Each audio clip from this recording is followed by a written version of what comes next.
Burwell, Nebraska has been one of my favorite places to bow hunt over the years with good friend Cody James. The pockets of vegetation fed by creeks and tributaries make it an ideal hunting location for whitetails, turkeys, and other upland species.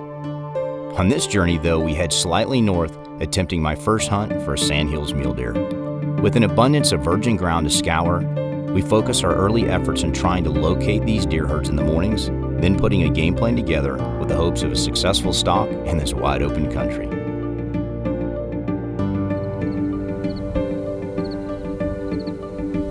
These deer will get in these cuts and these sandhills. It's just like a 4 or 5 foot tall thicket and just gnarly cover. Hopefully they're on their feet right now and then we can find and put a stalk on them in the middle of the day if we have to, but you got plenty of cover with these rolling hills to get over them or close the distance.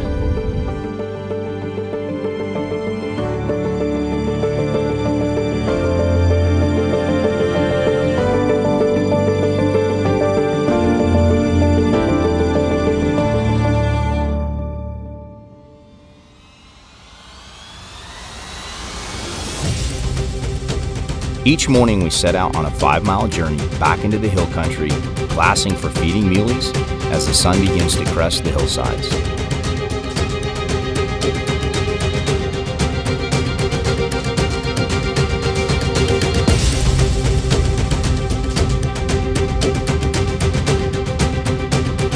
There we go, I got a deer right here.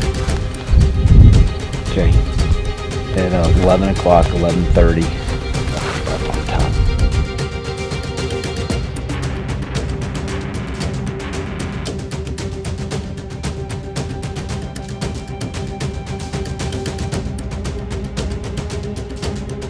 While we are seeing several bucks, it's a constant game of moving to new locations in order to locate a mature deer.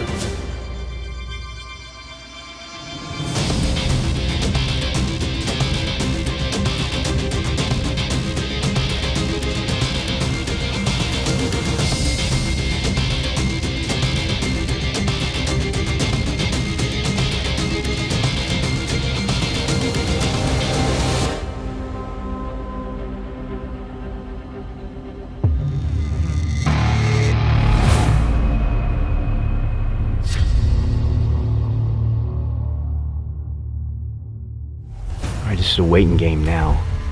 We found our big buck this morning. Awesome deer. Worked this hillside for at least an hour. Was working some trees and then he crested over the top and we're trying to get eyes on him to see where he's going to bed on this hillside so we can get a stalk on him.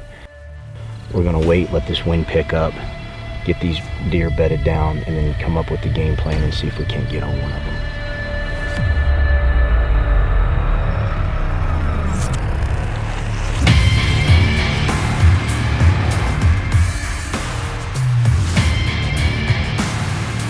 Coming over just like you thought he might.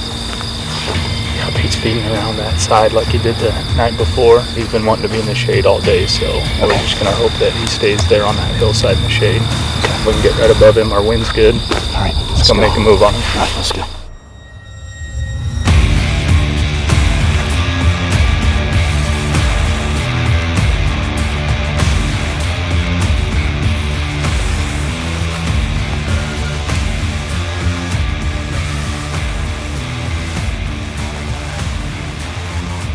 He busted us, Brian. Get on him. Get on him. All right, how far is he now?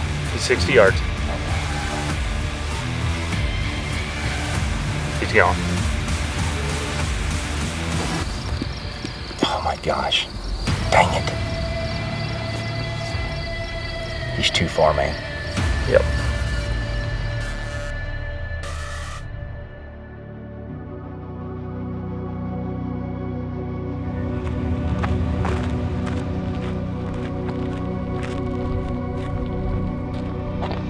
Opening the gate to the ranch for that last day, I keep telling myself to stay positive, knowing we haven't even seen all of the big bucks we know are in these hills.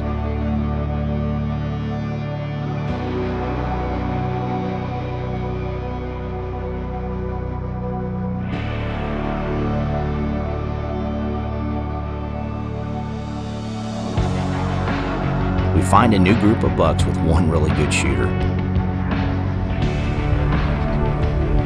Yep, that's him. Good one. Yeah.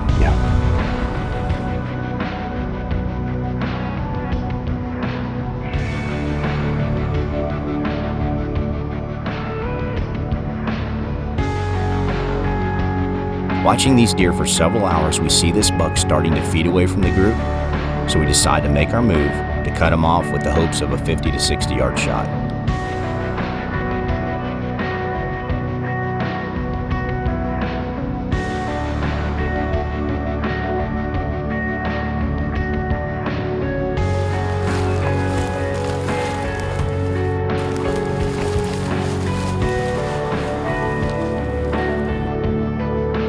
I gotta change my pin. I'm at 60.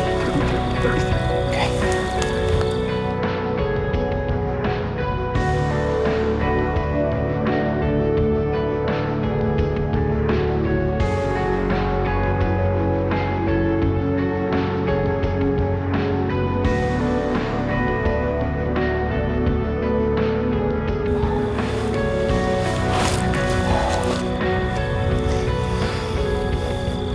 Dude, he beat us by 2 minutes.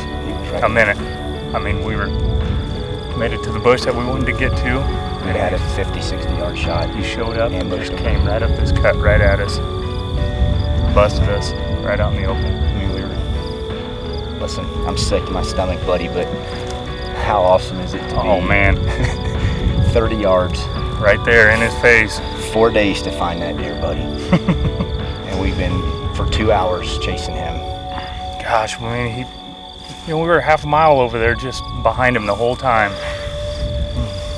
And then he comes back at us. 30 yards.